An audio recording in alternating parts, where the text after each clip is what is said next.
नमस्कार दोस्तों, स्वागत है आपका हमारे चैनल वास्तु नुस्खे में। दोस्तों, यदि आप अपनी ज़िंदगी में नया सीखने की इच्छा रखते हैं तो इस चैनल को सब्सक्राइब कर ले।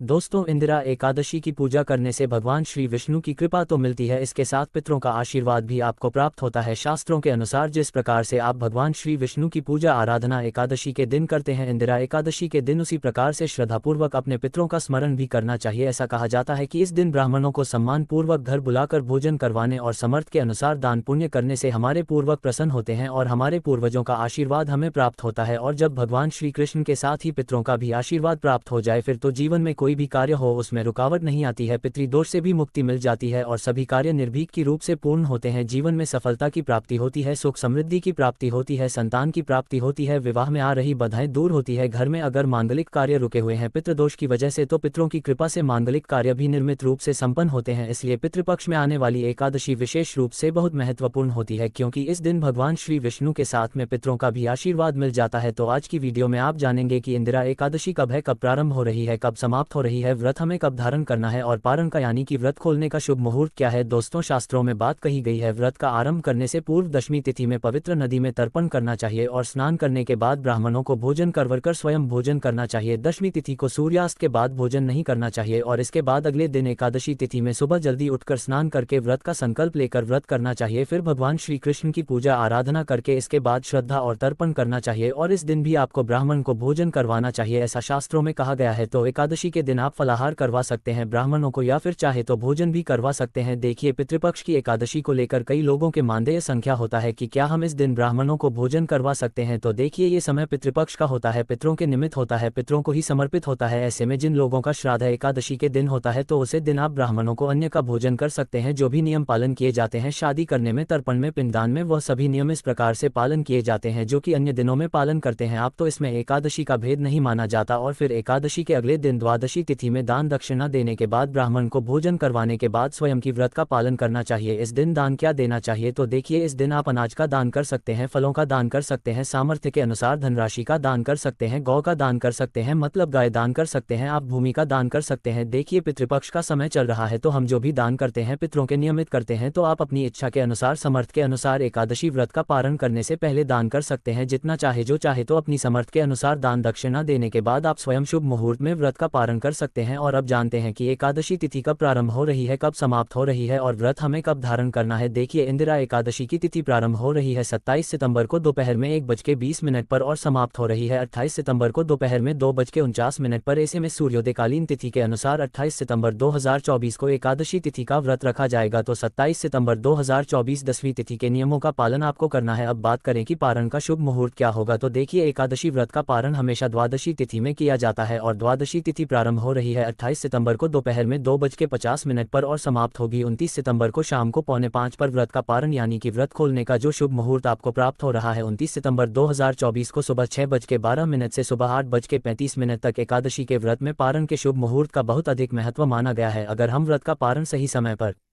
नहीं करते हैं तो हमारे किए गए व्रत का संपूर्ण फल हमें नहीं मिलता। तो दोस्तों, ये थी आज की वीडियो। अगर आपको यह वीडियो उपयोगी लगी है तो हमारे चैनल को जरूर सब्सक्राइब करें। धन्यवाद।